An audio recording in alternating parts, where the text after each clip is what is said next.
une deuxième question qui va être plus précise que la première. Je suis titulaire d'un contrat CESP, contrat d'engagement de service public, qui m'engage à exercer dans une zone sous-dense dès que j'aurai passé ma thèse.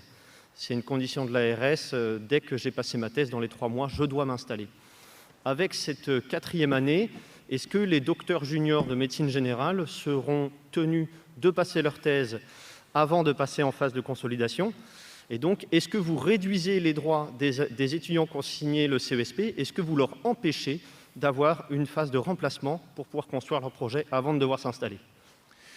Alors, c'est une excellente question que vous soulevez parce qu'elle pose notamment la question de la thèse qu'on n'a pas abordée. Et là-dessus, il y a un enjeu de négociation avec les tutelles. Il est évident que le DES de médecine générale n'a pas tout à fait les mêmes cohortes que les autres DES et que l'enjeu de faire soutenir tous les internes qui sont dans des situations de ne pas avoir soutenu leur thèse avant la fin de la 3e année pose question. Et il y a une négociation à l'heure actuelle pour voir si une phase de tolérance serait possible. C'est le souhait du CNGE de permettre cette phase d'accompagnement. À terme, à moyen, à long terme, la visée, c'est de pouvoir effectivement très probablement avoir cette thèse pour le docteur junior parce que les textes le veulent et que les tutelles y sont très attachés. Mais il nous semble qu'il faudra être vigilant sur le fait que une éventuelle précipitation en la matière ne mette pas tout le monde en difficulté, donc nous y veillerons. Morgane, tu veux... Oui, juste pour préciser, comme le disait le professeur Saint-Lary, en fait, les textes réglementaires, je pense que Jeanne sera d'accord avec moi là-dessus parce qu'elle les connaît aussi très bien, de la réforme du 3e cycle disent que tout simplement une phase de consolidation ne peut se faire que si on a passé sa thèse. Point. C'est ainsi que les textes sont réglés. Or, ça va être, même si c'est un enjeu de négociation qu'on pourra avoir pour une souplesse, côté interne de médecine générale, on trouve ça cohérent qu'en fait, on fasse sa phase d'approfondissement, sa thèse, et après on fasse sa phase de consolidation. Par contre, ce qui est embêtant, c'est qu'on a un manque d'enseignants. Et c'est ça le problème principal qu'on a.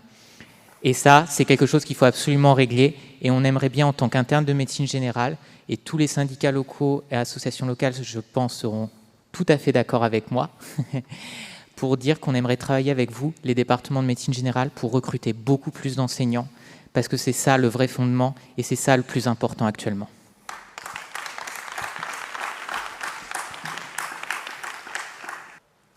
Oui, Laurent Thury, je suis responsable d'une maison de santé Léonard de Vinci, dans le Pas-de-Calais, et maître de stage. Je voulais dire d'abord faire un petit retour d'expérience et puis dire que sur la Marguerite des compétences, il y a le professionnalisme. Et je crois que les jeunes représentants syndicaux font preuve de professionnalisme en s'impliquant dans leur métier, la structuration de leur métier. On peut leur tirer un grand coup de chapeau, toutes tendances confondues. Sur ce qui a changé quand même sur 10 ans, c'est l'exercice coordonné. C'est une des choses qui a changé. Et on ne peut pas ne pas tenir compte de cette donnée dans l'enseignement de la médecine générale. J'ai des GDNA. Ils ont été sollicités par une association médico-sociale pour participer à un projet d'informatisation d'un dossier médical dans le médico-social. Bon, ça, c'est cet apprentissage qui sont très enrichissants. Vous avez parlé tout à l'heure de la gériatrie, de la médecine polyvalente. L'essentiel de l'activité de gériatrie, elle est hors mur de l'hôpital. Un interne qui va faire un stage dans un réseau gériatrique ou plus tard dans une PTA ou dans une DAC, il va participer au parcours du Dénutri, par exemple, il va participer dans les ESPRAD à la prévention des chutes. C'est de l'ambulatoire, c'est du soin de premier recours, c'est une autre spécialité, mais c'est une spécialité avec laquelle on travaille tous les jours. Et je ne pense pas qu'on puisse s'amputer de ce partenariat, non plus qu'on ne puisse s'amputer avec le partenariat avec les médecins urgentistes. On parle des disciplines MUG, médecine générale, urgence et gériatrie, c'est pas par hasard. Elles ont à peu près les mêmes histoires dans leur reconnaissance, dans leur quête de reconnaissance. Et je pense qu'il ne faut pas se priver de travailler avec elles parce que on ne peut pas reprocher à l'hôpital de vouloir sortir des murs et de vouloir rester dans une chapelle. Il ne faudrait pas recréer trop de chapelles. Il faut que ces chapelles s'interconnectent. Donc c'est plus un retour d'expérience que je voulais vous faire, mais encore une fois, un grand coup de chapeau aux jeunes médecins syndiqués qui travaillent pour l'avenir de la santé des citoyens. Merci pour votre témoignage. Pas de commentaires. Question suivante. Oui, bonjour. Donc mon propos va venir un peu tardivement, mais donc Alexandre Didlot, chef de clinique des universités à Nancy et vice-président jeune universitaire de Réagir. Donc Réagir se tient à disposition pour collaborer aussi sur cette phase de consolidation.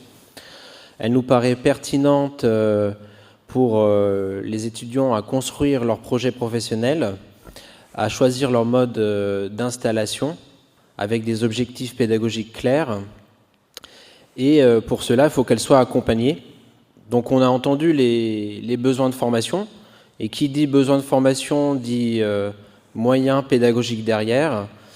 Et du coup, à l'heure actuelle, on en parle régulièrement et encore au niveau de ce congrès, le ratio enseignant et étudiants est très bas. Donc à l'heure actuelle, les effectifs ne permettent pas un encadrement comme on le souhaiterait.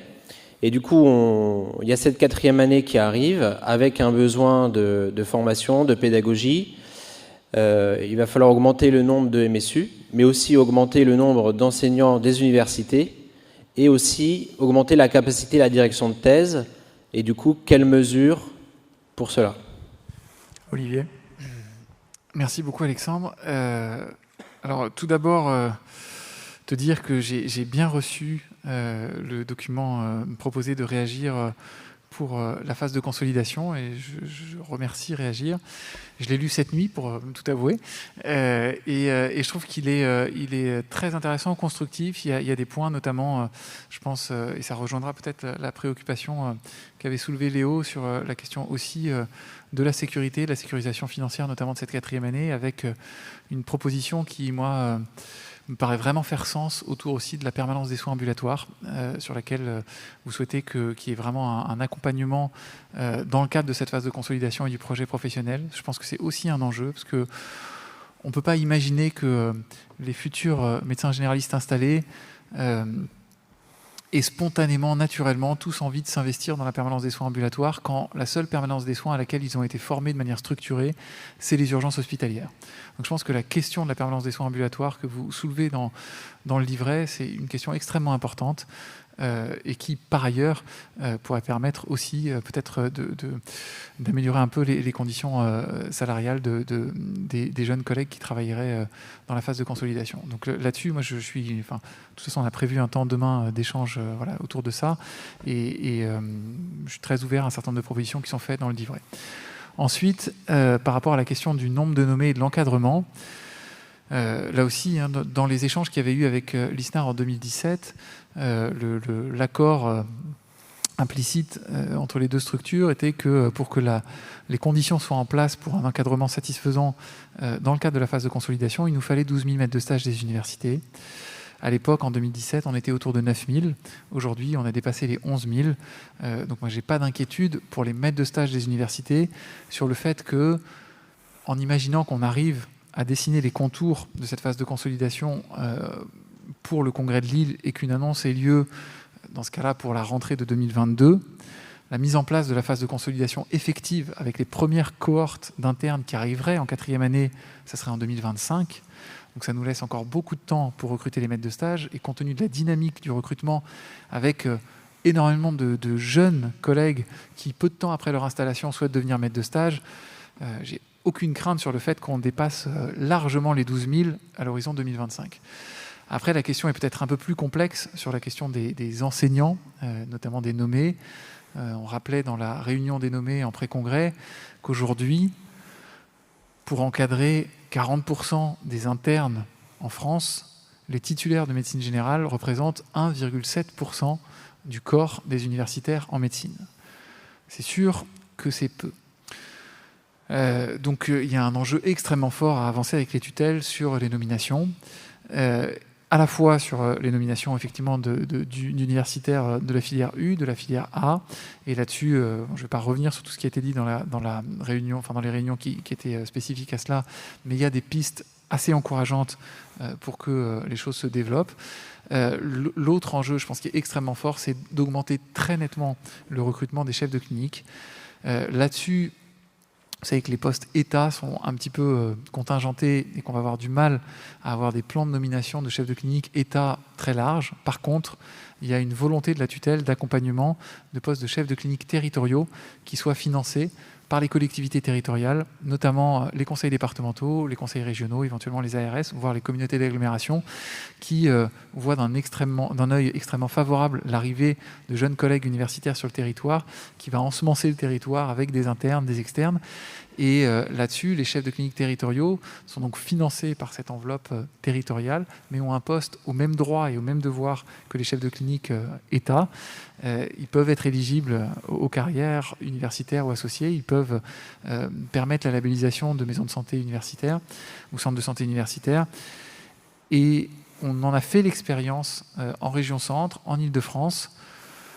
On attend du ministère que des textes sortent pour encadrer cette fonction de manière un petit peu plus claire, parce qu'aujourd'hui on est quand même sur un flou juridique relatif, et on souhaite également qu'il y ait un message extrêmement clair du ministère pour encourager au recrutement de ces chefs de clinique territoriaux qui viendront compléter les contingents État et qui permettront de développer très nettement cette attractivité et la jeunesse de la filière universitaire.